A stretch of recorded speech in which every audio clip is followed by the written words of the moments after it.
So, when I told you guys na sa kanto lang talaga namin ng AV Moto. Literal na kanto lang talaga. Last time kasi sa likod ako dumaan kaya parang ang layo.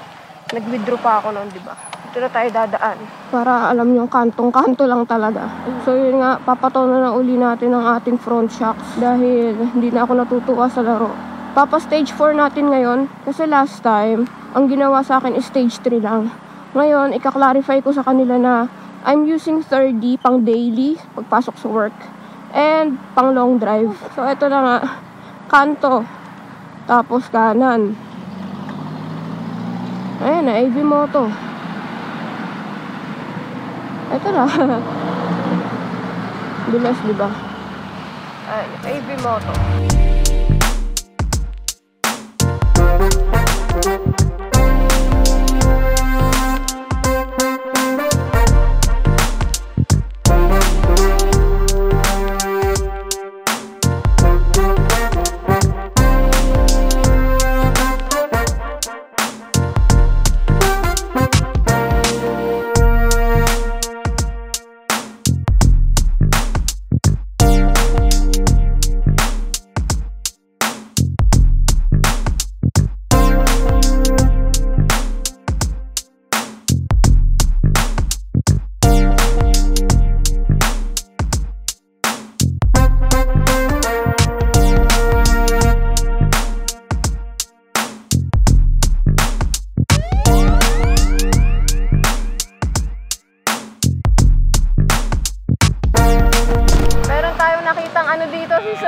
Nahihiya ako. Bye-bye po. Ingat-ingat. Opo. Ah! Wait lang. Nahihiya ako. Hindi ako sanay kumausap ng tao. Gulat ako kay sir. Bigla siyang lumapit. Sabi, uy, idol, scoot skirt. And I was like, oh my God. Kaya pala siya pumunta ng AV Moto kasi napanood niya raw yung vlog ko. Dapat may komisyon ako sa inyo, AV Moto. Charot. Nandun din pala si sir doon. Nahihiya rin ako. Alam niyo yung gusto ko pa siyang kausapin. Saka magtanong-tanong. Kaso, wala. Pinangunahan na naman tayo ng hiya At i-review na natin ang ating shocks. Actually, natry ko na siya kanina. Hindi lang ako nagsasalita. I mean, hindi ko lang binlog. Oh, sarap! Grabe talaga yung hiya ko. Kuya, hindi ako makaget over. Makati daw siya. Oh, ang shuwep! Ayan, grabe Grabe. Grabe yung difference. Pero syempre kapag kayo mga ganyan sobrang, alam mo yun, sobrang lubak na bongga na, syempre ramdam mo yung ramdam mo yung alog, yung naka-soft dulo. Ayan, dulo na yan, wala na. Sarap mo na lalong i-ride. Whee! So yun nga, nagtaka din ako, 2.5 lang binayaran ko. Suabe guys.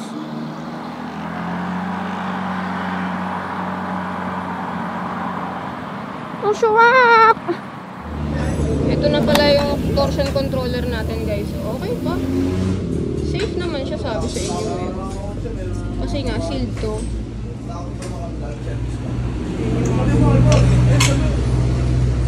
Papasibitik tayo ngayon Bumili pala ako ng synthetic leather na upuan. Para magmukhang classic na talaga yung natin. Ngayon lang siya dumating. May konting flaws like this. Halatang siya. Halatang Japake na leather pero palag na. Pogi naman pag nakabit. So ganyan sa loob. May foam. Malambot. Ayan yung foam. Malambot siya in fairness. Magkano usually singil sa inyo pag nagpapakabit kayo ng upuan? Dito tinanong ko nung nakaraan 150 daw Dun sa amin sa Laguna, lang 200 yata siningil sa akin. No, 250. Mahal. So, para maalisin yung upuan, aalisin muna to. Yung nakalagay dito.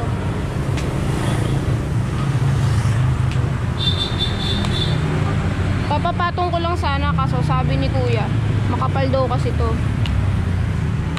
Ito, kapal din kasi nga eh. Kakapal yan. Kakapal masyado.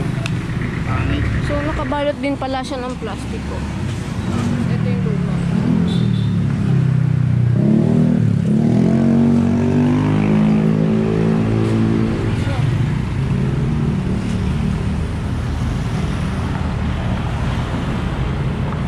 Ewan ko kung makikita ng ayos dito sa GoPro. Pero ayan. Ito yung sinasabi ko oh. Ayan, may mga puti. Tapos eto, may ganyan. Tapos yun nga yung kanina yung eto. Tapos eto. Tapos yung fatso niya, okay naman. Kaso hindi basa to. Anong basa dyan? Hindi ko maintindihan. Pero ayan. So na nakabit na ganyan.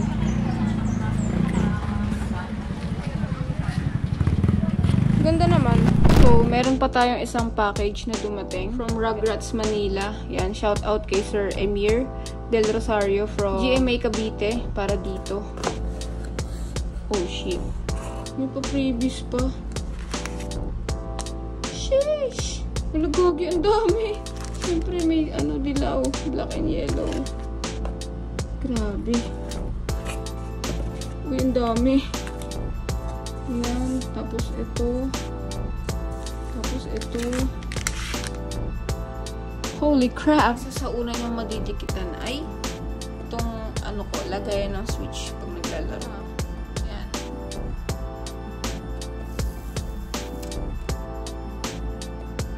Kapal yung sticker eh.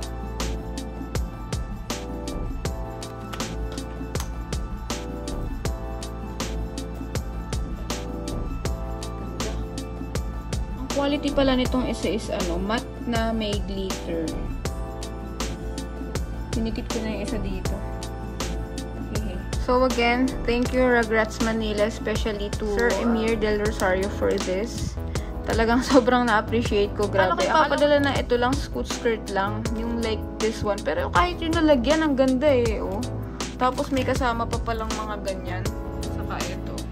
So super thank you po talaga. Tapos ang dami pa nito. Oh, kapal niya, no? Super thank you. Sana po mabuhay pa kayo ng matagal. Kaya yan, guys. Meron na ulit tayong sticker. Kapag ka nakita nyo ako sa daan, kalabitin nyo lang ako. And I will give you some. Ganda! Kung kailangan nyo ng mga stickers para sa business nyo, sa mga clothing line nyo, or like sa mga motovloggers out there, yan. Pagawa na kayo sa kanila kasi, grabe. Quality talaga, guys. Mapamatman or mapa-glossy ang klase. Lalagay ko yung link ng Facebook page nila sa baba din. Or like, post nyo yung video, tas scan nyo yung QR. Yan o, need stickers, scan me. So guys, medyo nahihiya ako ngayon kasi we have here Hugo. He says that he's my #1 fan. Tapos ito yung bag nyo. May scoot skirt pa. Sheesh! Thanks Hugo! You rock! Saturday? Monday pala ngayon. Hindi tayo pumasok kasi long weekend. Walang pasok ng Tuesday saka Wednesday. Time check 6:47. Kikitain natin ngayong umaga si Ninong Miko sa Shell. At ako ay kailangan ko ring mag-withdraw. Pagulat naman si boss, lumipat. Ha? Paano i-connect? Ay, wait lang. Naka-freedcon ka? So guys, nawala pala sa isip ko na ano, kita nyo si Ninong Miko. Nawala nga pala sa isip ko na may mga pasok nga pala ang ibang tao ngayon. Hindi lahat sila nagsiliban. So medyo traffic. Papunta pa lang kami na SM ngayon. Ang init. Diyos ko, alas 7 pala. Ang banas-banas. Hindi ka binabanas? Naligo ako eh. Ay, kaya naman pala.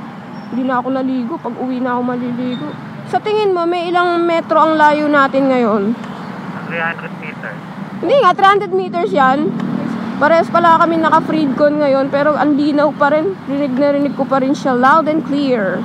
Ganda pa rin na. Ilang taon na yan, boss? 2 years na tong ano na yan, Miko. Panareo.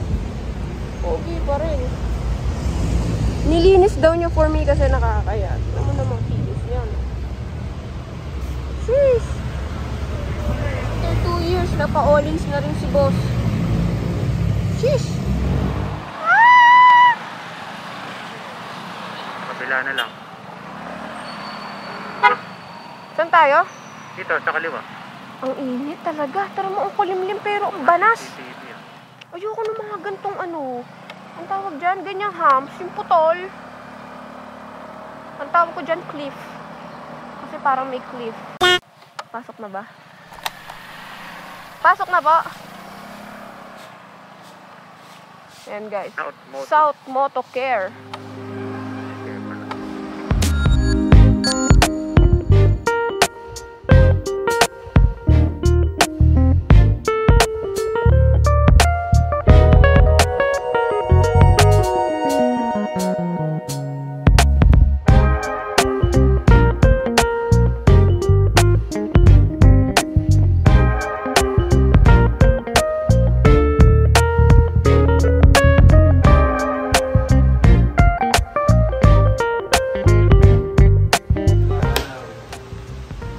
Natanggal po pintura, hindi naman. Hindi naman.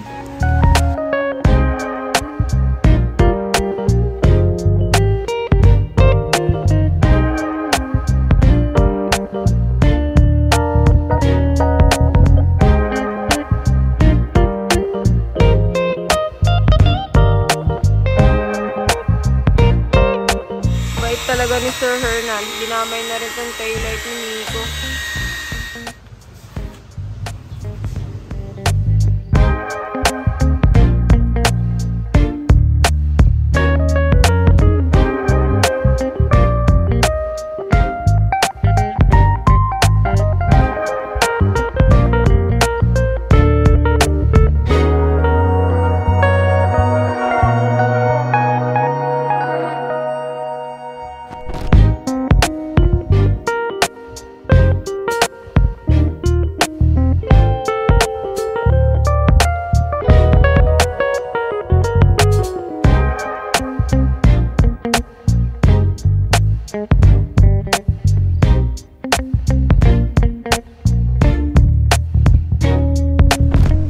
Guys, tapos na nga tayo magpa-ceramic coating. At dahil napakabait nga nila Sir Hernan, dinamay na nila yung aming helmet. Ayan. Naka-coat na rin yan. Grabe yun. Saka itong ID helmet ni Miko. Sheesh! Guys, if gusto nyo magpa-ceramic coating, dito lang yan sa may Binyan. If taga Laguna kayo, napakalapit lang yan. Dito sa South Moto Care. Ito. Kanilang address. Meron din silang Facebook page. Ilalagay ko na lang sa description yung link. Ayan. So, sir, maraming salamat po. Thank you din. Thank you, madam. Ang klase yung kintab ng motor ko ngayon. Before, hindi talaga ako naniniwala sa ceramic coat. Parang feeling ko, sayang lang pera dyan. Kasi kayang-kaya naman siyang makuha ng wax lang. Magwa-wax ka. Kaso, iba yung iba yung kintab niya ngayon, no? Grabe. Oh. Parang salamin na. Oh, tignan niyo yan. Oh. Mas kitang-kita ngayon. Kanina kasi tirik yung araw kaya hindi masyadong yung kintab niya Pero ngayon, ganda. Kintab mo, sir. So, hindi ko napakita ng mas maayos sa inyo yung helmet. Ito na yung itsura niya na ceramic coat. Oh, nagmukha uling bago ngayon. Saka ang smooth niya. Ang sarap hawakan, Basta parang iba parang may talaga, may top coat talaga na ewan. Ang linis, yung pogi lalo Hindi ko alam kung sa paanong paraan ko pa mapapakita sa inyo na sobrang kintab at kinis niya talaga Pero ayan, hirap naman pagka i-zoom. Nagbo-blur kasi ng konti. Pero kita niyo ba yung ilaw? Ayan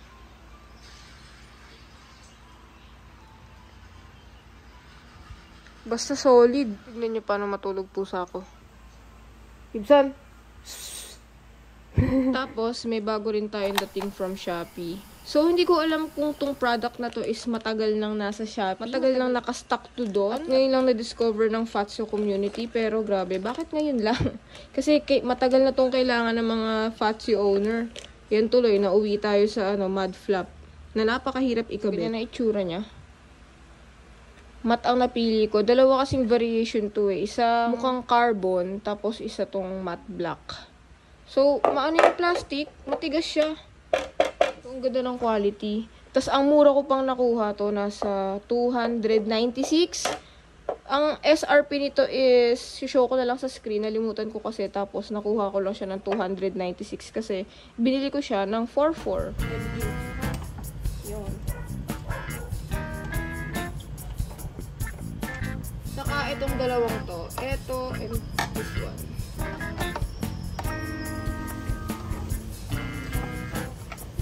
Tapos, syempre, ilagay mo natin ito.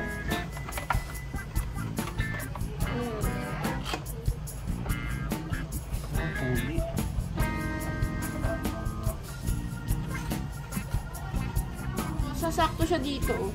Sa ano ba tawag dito? Air filter cover mo. Yung dalawa. Dami nung bumili sa Shopee na boy. Oo. Nagsibilihan ng matagawa ay Fatsi Community. So, ayan. Ganyan itsura niya pag nakakabit. Parang ang sarap na lang tuloy tanggalin itong mud flap kasi sa gabal eh. Pero yan, hindi siya nababa. Nagbasa naman ako sa group eh. Yun yung mga comments nila. Hindi naman daw nasayad. Yan. Wala talaga siyang sayad.